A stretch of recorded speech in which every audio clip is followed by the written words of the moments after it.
What's good, YouTube? It's Dondon. I'm back with another video reacting to every Dark Continent mystery explained in 19 minutes. Twin, listen, I'm not trying to read that motherfucking manga. I don't like reading. And the anime is not going to come back until like 2100. So make sure you like, comment, share, subscribe. I'm going to learn about this shit in 19 minutes. Maybe I'll read it and, like, you know what I'm saying? Or maybe I'll react to, or maybe I can react to somebody reading it on here. We can watch together, whatever the fuck. Make sure y'all like, comment, share, subscribe, and let me know. But yeah, I don't know what any of this shit is. Zobe disease? Disease, also called the immortality disease, is a mysterious sickness and one of the 5 threats that humanity met in the Dark Continent. It can be contracted southeast of the known world. Approximately 50 years before the current events of the series, the Kukan-Yu Kingdom embarked on an expedition to the Dark Continent, searching for the alchemical plant Metalion, which we'll be discussing later. Guided by Beyond Netero, the party of hunters and expedition members were successful in obtaining it. However, they became lost on the way back and took a wrong turn, leading to some of its members contracting the Zobe disease. Of the entire expedition team, hunters included, only Beyond and 5 others survived, along with a hunter infected by the disease. And worst of all, the plant they obtained withered and died. Not much is known about the Zobe disease. The current chairman of the Hunter Association, Cheadle Yorkshire, proclaimed that his danger rank is B+, which is even higher than the Chimera ants were, sitting at rank B. The sickness seems to have a high fatality rate, seeing as how out of all the members of the expedition who contracted it, only one managed to survive. The only known survivor, also a hunter, obtained the remarkable ability to live entirely self-sufficient and without sustenance for many years, essentially becoming immortal. However, self-sufficiency can only be achieved through feeding on one's own flesh, while the disease greatly accelerates the regeneration of tissues. This leads to an endless cycle of self-consumption. As seen by the only living infected human, this process breaks the mind. That's what makes you look like that, gang. What the fuck? Is it bad that I want this shit animated as soon as possible? Bro, Hunter x Hunter needs to come back, or Hunter x Hunter needs to come back, bro. Like, keep it a bean. It just needs to. It's such a dark anime. Like, you look at it, you see it's 2 little kids, 2 12-year-old boys, whatever, you know what I'm saying? But it's really dark as fuck, and I love that shit. And if you watch the 1999 version of Hunter x Hunter, you know. You know what I'm saying? Mind of the person, to the point that they simply become a mindless zombie. It is also possible that, among other symptoms, it causes their skin to turn dark in color. It is still unknown how this disease is contracted, and there is no known cure. Gives me chills, Brion, known as the botanical weapon, is a mysterious being, and like Zobe, is... This fucking cannonball is more jacked than like 35% of niggas right now. One of the 5 threats. It's located in a labyrinth city, about 400 kilometers from the edge of a forest north of Lake Mobius. Brion appears as a large sphere on top of a human body where the head should be, making it kind of look like that guy Let Me Solo Her from Elden Ring. However, the stats of the 5 threats confirms that Brion is a species or tax... Wait, what's that shit? Kind of look like that guy Let Me Solo Her from Elden Ring. However, the Chimera ants overall were B. Brion is B+. Okay. Zobe B+. Hellbell Tap A? I don't even know what the fuck that is. Human is C. Oh shit. The Human Nation. Okay. For two. Stats of the 5 threats confirms that Brion is a species or taxonomic group, rather than a single entity. So this is further proven when we get a glimpse of some of the victims of the various threats. One victim can be seen missing a head, with their insides hanging out of their abdomen. When the United States of Saherta sent their elite forces on an expedition to the Dark Continent, they went through the north of Lake Mobius, and ended up in a sea of trees. After traveling through this terrain for 400 kilometers, they found the ruins of an ancient city. No, what the fuck does that shit look like?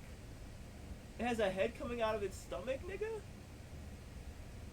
With the mysterious labyrinth. It was there that they found a miracle herb that can cure almost any illness. Unfortunately for them, this is also where they met Brion, the guardian of the ruins, who completely decimated them, leaving only 2 survivors. The fact that Brion is located in an ancient city makes it possible that this is a sign that humans once lived in this area, and were taken out by the threat long ago. Not much is known about Brion's abilities, but Cheadle Yorkshire proclaimed that it's a danger rank of B+, which, like Zobe, is higher than that of the Chimera ants. And really quick, if you enjoy straight to the point informative content revolving anime and manga without any sorts of fluff like in this video, then make sure to subscribe because that's pretty much all we have here, and we post all the time. But anyway, Hellbell, the twin-tailed snake, is a mysterious snake-like being that is one of the 5 threats. It lives in the swamplands of the Dark Continent, situated south of Lake Mobius. Hellbell is a snake-like creature with 2 tails. Its distinguishing feature is a large, black lump resembling a bell, from which it gets its name. The skin of its neck up to the... I'm not gonna lie, the snake is so far the least threatening looking thing I've seen. Like, it low-key just looks like a regular snake, but it looks like it has, like, 2 asses, that's it. Black lump from which the tail sprout looks twisted in texture. When the Federation of Ochima did an expedition to the Dark Continent, searching for nitro rice, a type of food that increases longevity, the expedition group went through the south of Lake Mobius and ended up in a wild swampland. There, 99% of them fell prey to Hellbell, leaving only 11 people surviving the attack. Hellbell is said to infect its prey with homicidal desire. According to Jing Freaks, the threat level of Hellbell is B+. However, the current chairman of the Hunter Association, Cheadle Yorkshire, proclaimed that its danger rank has been raised from B+ to A, higher than the Chimera ants and the other 2 threats we've covered so far. I'm not gonna lie.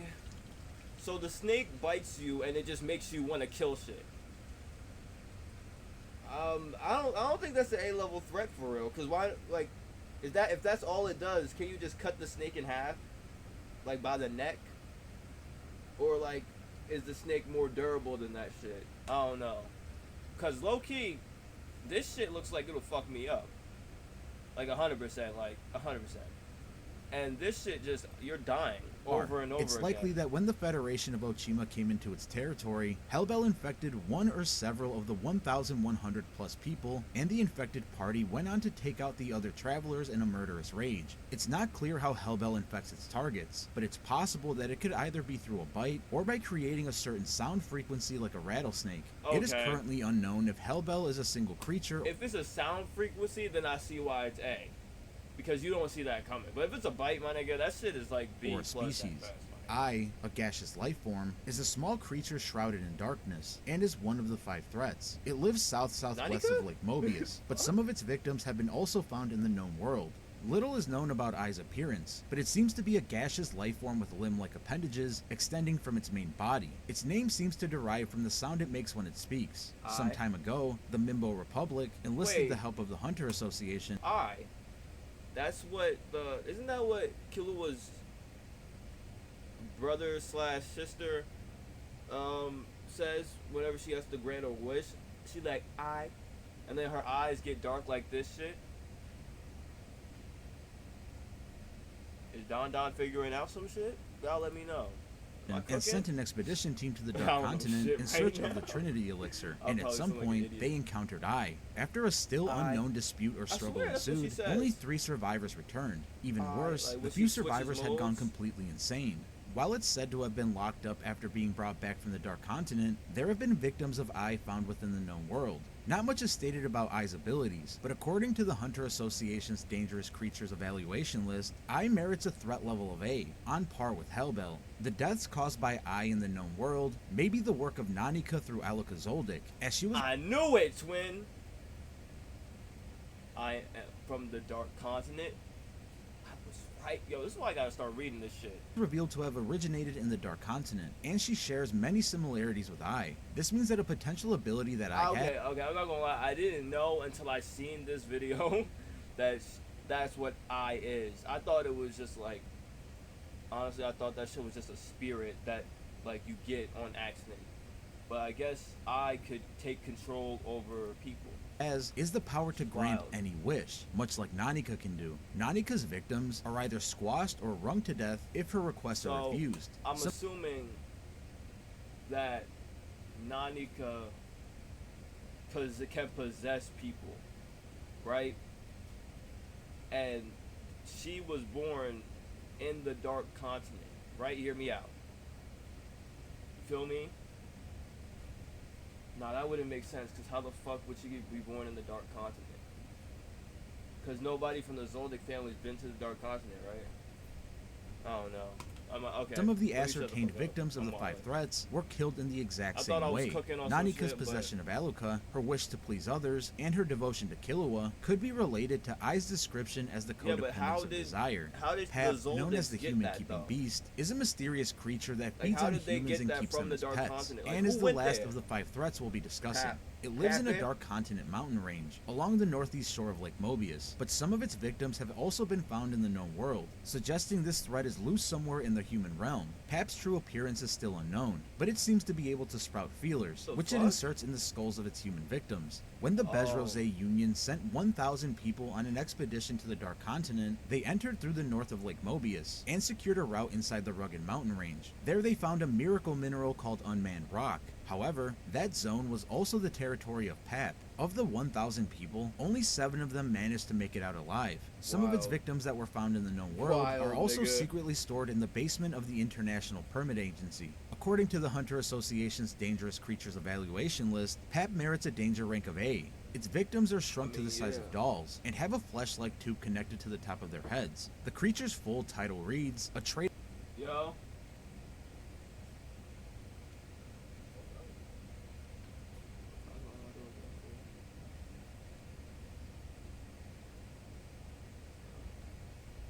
off between life and pleasure, which relates to its twisted ability of feeding on humans and keeping them as pets, while putting the victim in a state of euphoric bliss, essentially making them enjoy the fact that they are slowly being killed. Since multiple sets of eyes were shown during its description in chapter 341 of the manga, Pap might be a species rather than a single creature. The Pap's ability to shrink its victims is likely based on the tradition of creating shrunken heads, which has religious significance to some indigenous tribes. It is believed that shrinking the head of one's enemy can harness their spirit and compel them to serve their shrinker. Don't you want a better gaming PC that's built with the right hardware at a fair price? Build Redux has that. Stop. Chimera ants are extremely dangerous insects, designated quarantine level 1, also known as gourmet ants. Due to carefully selecting their food, they have ferocious appetites and can consume several times their own weight in a single day. It is not uncommon for chimera ants to devour their preferred fodder species to extinction. In general, not even chimera ant queens become bigger than 10 centimeters, but gigantic chimera ant queens, over 2 meters tall, can be found in the Dark Continent. The Hunter Association classified the colony led by Meruem as a B-level threat.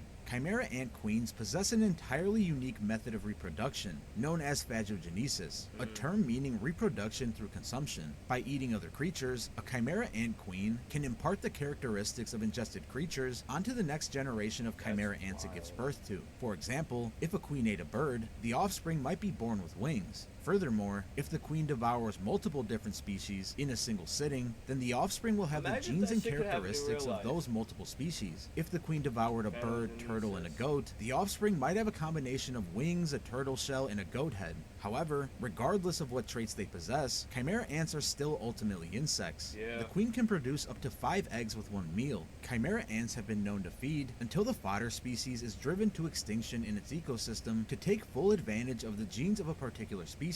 Humans in particular are known to be extremely nutritious fodder for chimera ant queens, with Zazan speculating that humans who can use Nen have the nutritional value of 1,000 ordinary humans. Due to this unique method of reproduction, each generation of chimera ants is profoundly different from the one that came before it, and even individual ants from the same generation exhibit profound genetic differences, which are expressed through their unique appearance. After the chimera ant invasion of NGL, most of the remaining hybrid ants were given classification as magical beasts, giving them permission to inhabit the human realm. This excludes an army of 5,000 ant hybrids that were created using one of Shiapoof's abilities, in which humans are put into a cocoon and reborn as ants with Nen abilities. These ants were recovered on Pariston Hill's order soon after the conflict. What will become of these ants is yet to be seen.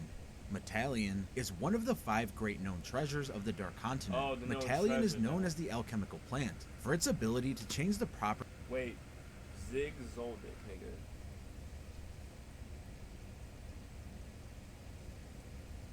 He brought Nanika from the Dark Continent. I fucking found it out, nigga. Found it out, my nigga. Found it out, my nigga. That's how. I don't know how, but he did it. I know it was him. I know it was him. Zigzo. I don't even know who that nigga is. properties of precious metals. In theory, Battalion has the ability to change the properties of any base metal into valuable ones, like gold or silver. The power of such a plant could turn a third world country into the richest in the world overnight. This is why at some point in the past, the Kukan-Yu Kingdom sent an expedition team to recover the miracle plant. Unlike any other recorded voyage to the Dark Continent, the team managed to actually locate and recover what they were looking for. Unfortunately, the team led by Beyond Netero somehow got lost on the way back and wandered into an area where most of the team caught the Zobe disease, leaving only 6 survivors including Netero and an infected hunter being held in captivity by the Hunter Association. Some even speculate that Beyond Netero sabotaged the returning mission on purpose, arguing that there was no way an elite hunter like him could even get lost in the first place if he had already managed to get them to their destination in the first place. The reason behind this treason is unknown, and this is all of course merely speculation. The herb for all illness is yet another miracle plant from the Dark Continent, and one of its 5 discovered treasures. It's believed to have unique medical properties that can cure over 10,000 known illnesses. It's a plant that not only could save countless lives, but from an economic standpoint, could bring unimaginable wealth to any nation that's able to obtain it. With this in mind, the United States of Saherta sent their elite forces on an expedition to the Dark Continent in search of it. After traveling 400 kilometers through a sea of trees, they found the ruins of a mysterious Labyrinth City. It was there that they discovered the herb, but also unfortunately met Breon, the guardian of the ruins. Using its unknown abilities, it easily killed the... It makes sense that if that shit is there, the herb for all illnesses is there, that nigga Breon is protecting that shit. That's probably why niggas... entire elite squad, aside from 2 survivors that returned with little sanity left. It's also worth noting that it's been implied that the herb of all illness is a target for the current expedition to the Dark Continent. This is because after boarding the ship, we see an official from the International Permit Agency named Steiner brushing up on the real destination of the Dark Continent expedition, the Labyrinth City. This of course being the very city where the plant and Breon were encountered. Nitro rice is a grain found in the swamplands of the Dark Continent and is one of its 5 known treasures. It's known as the ultimate secret to longevity, said to be able to extend one's lifespan far past that of a regular human. For obvious reasons, it's a grain that could single-handedly revolutionize humanity, leading it to become the target of the Federation of Ochima, which once sent an expedition team that landed in the swamps of Lake Mobius, where the grain is located. However, this is also where they encountered Hellbell and were almost entirely wiped out. What's interesting about this particular Dark Continent treasure is that it's been theorized to be the reason Isaac Netero was able to live so long and still be in excellent physical shape up until his death. No confirmed age has been attributed to Netero, but it's possible that he was even centuries old before his death. This claim is further backed up by the fact that Netero had once traveled to the Dark Continent with Zig Zoldyck and Lynn Hors d'oeuvre, both of which are still alive. Nitro rice is also said to be responsible for the 300-year-long survival of Don Freaks, who we'll be discussing a little bit later. Although this is merely speculation by Jing Freaks, he argues that Don is still traveling along the coast of the Dark Continent. Again though, neither of these theories have been confirmed in the series. The Trinity Elixir is located on the southern shores of Lake Mobius, and is one of the 5 treasures known to exist in the Dark Continent. Little is known about its properties, but it's said to be the mother solution of all sorts of liquids. In theory, this could mean that the Trinity Elixir can be used to create liquids like fresh water and essential fuels, both of which are precious resources for any nation. This is why the Mimbo Republic sent a team of elite Hunter Association members to retrieve it, in hopes of making them a dominant superpower in the world. However, the south shores of Lake Mobius is also where the gaseous creature Eye resides, leading to a still unknown dispute that led to the deaths of nearly every person there, save for 3 survivors that returned without any shred of sanity. Unmanned rock is found in the mountain ranges of the northeastern shore of Lake Mobius, and is the last of the 5 known treasures found on the Dark Continent that we'll be discussing today. It's known as the Inexhaustible Stone, and a mineral ore said to have truly revolutionary properties. This rare mineral is said to generate electricity when submerged underwater. Incredibly, a mere pebble of this rock can generate as much as 20 megawatts of power per day. To put that into perspective, the average North American home uses on God, all you have to do is get in that bitch, break a rock, run out, nigga. Just dip. Don't even stay there for too long, nigga. 1.39 megawatts of power per day. This means that a single bead of unmanned rock can power up to 10 homes for an entire day, or a single home for almost 3 weeks. This is clearly a resource that can send humanity into an unparalleled era of growth and prosperity, as the cost and availability of energy would be completely revolutionized. This is why the Bezros Union attempted to retrieve the stone, but of the 1,000 people they sent, only 7 survived an encounter with one of the 5 threats, known as PAP, and returned empty-handed. Yeah, that makes sense, my nigga. That makes sense, bro. If I'm not going there if PAP is there, my nigga. Because you gotta think, if PAP strikes you one time, you're instantly his bitch. As seen through the Dark Continent map and the various recorded expeditions, signs that humans once inhabited this land are pretty evident. Simply looking at the aforementioned Dark Continent map, we can see the ruins of man-made structures that resemble buildings sprinkled throughout the landscape. Along with these buildings, there appear to be unique and massive man-made structures, such as a large coliseum, and even a city floating in the sky. If the size of these structures are relative to the size of the known world shown in the map, they appear to be colossal in size, with the floating city alone being the size of a whole nation in the human realm. Even the large crater in the center of the map is large enough to engulf every single nation in the known world. Another interesting detail is that one of the land birds on the map bears a resemblance to the Pico, which is a large land bird that was used by the Kurta clan. This fuels the speculation that the Kurta clan are actually leftovers from the original humans that settled in the known world, in the center of Lake Mobius. In order to escape Wait, let me see the map. I need to see the map. Where the map at? So we got the known world. So this is like Greed Island. Okay, word. So that's Earth. This is Lake Mobius. Nigga, this is not a fucking lake. Nigga, this is a lake. This is a fucking ocean. Oh my god. So like literally and this is the whole Dark Continent. And the map stops here because nobody's been this far. This is the new continent. What the fuck is the new continent? Bro. So it's like as soon as you hit the shore of this shit, you gotta deal with this bell. That's fucking crazy. Of Lake Mobius, in order to escape the unrelenting environment of the Dark Continent. The name Dark Continent itself is a reference to the name given to sub-Saharan Africa in the 19th century. For real? This was due to the little knowledge people had of this land at the time, believing it to be a continent filled with dangerous creatures and unknown mystical treasures. Considering that many believe that humans originated in Africa and migrated to the rest of the world. God damn, I come from the Dark Continent, my nigga. Oh shit. Damn. Alright, don't worry, my niggas. I'll go back for us. I'll finish writing the West and the East edition, maybe the North and the South one too. Don't worry, I got us, my nigga. This could be a clue that the humans in the known world of Hunter x Hunter originated in their version of the Dark Continent as well. Taking another look at the Dark Continent map. Oh yeah, that does look like home for real.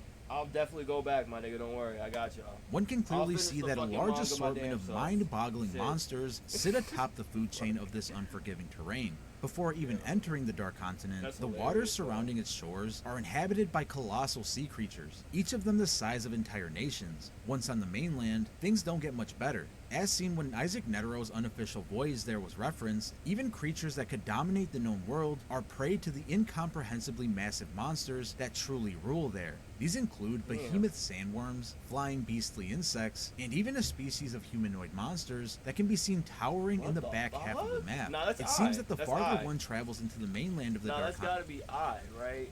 So, niggas got palm trees? Okay, so that's definitely back there. The more hellish the landscape and massive the creatures become. It is also said that magical beasts originated from the Dark Continent as well, and is of course the original home to the Chimera ants.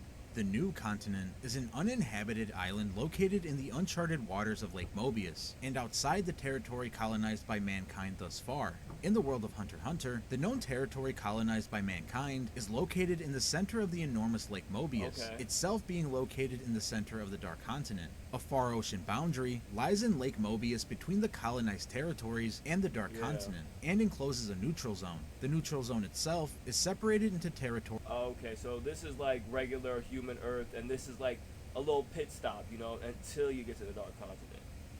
and then like a little resting place. Okay, that's cool. And then waters, where all of humanity's normal navigation and fishing takes place, along with uncharted waters. This is where the new continent is. This mysterious land is believed to be much safer than that of the Dark Continent, which is why the V6 passed it off as the actual Dark Continent for the public at large who sought to travel there with the Kakin Empire. That's like the Gatekeeper is a race of magical beasts that guard the only known safe pathway to the Dark Continent. Without them, it would be impossible for humans to get past the known world's oceanic borders, since as we just covered a minute ago, they are infested with crazy sea creatures. Travelers who wish to enter the Dark Continent must be accompanied by a guide. I gotta read the manga because niggas, before you even get to the Dark Continent, you gotta get through the Dark Waters. Then you get to the continent. That's fucking wild. Which is summoned by the Gatekeeper through unknown means. The job of the guide is to ensure the safe return from the voyage. However, the guide is also tasked with sending the returning party back to the known world with one of the 5 threats if their mission ends in failure. This is done to deter the world from traveling there altogether. Don Freaks is the supposed author of Journey to the New World, a traveler's journal about the Dark Continent. Don Freaks? I told y'all niggas I was there, bro. I told y'all niggas I was there, and y'all niggas didn't even believe me, bro.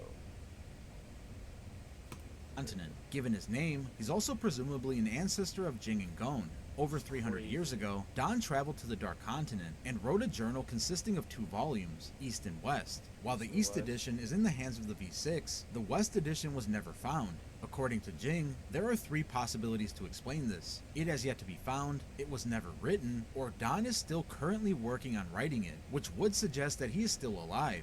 This would be possible through the consumption of nitro rice, which dramatically increases one's lifespan, and the herb. That would mean that... Wait, wouldn't that give a wouldn't that mean Gon comes from the Dark Continent? Isn't that a possibility, y'all? Nah, because Jing's never been there yet, right? Jing's been looking for Don Freaks this whole time. So Gon's looking for his dad, and Jing is looking for his great-great-great-great-great-great-granddad. Great, okay. Yo, illness, which would allow Don to avoid sickness during his travels, both of which are cataloged in the Journey to the New World East Edition, meaning Don is well aware of their location and benefits. So that does it for our breakdown of every single Dark Continent mystery. I think all the Dark Continent lore is super cool and interesting, and I hope we eventually... fucking video, hella informative, and he explained all the shit in 19 minutes. The Kurta clan being from the Dark Continent is a fucking surprise in me. You know what I'm saying? Like that, subscribe, you know what I'm saying? Hey, if y'all want me to react to the manga being read, let me know in the comments, because I'm probably going to listen to it, because I'm not going to fucking read it, bro. I hate reading. I don't like reading. And hopefully it can fucking come back. So hopefully y'all enjoy this. Like, comment, share, subscribe. See y'all on the next one with 10K.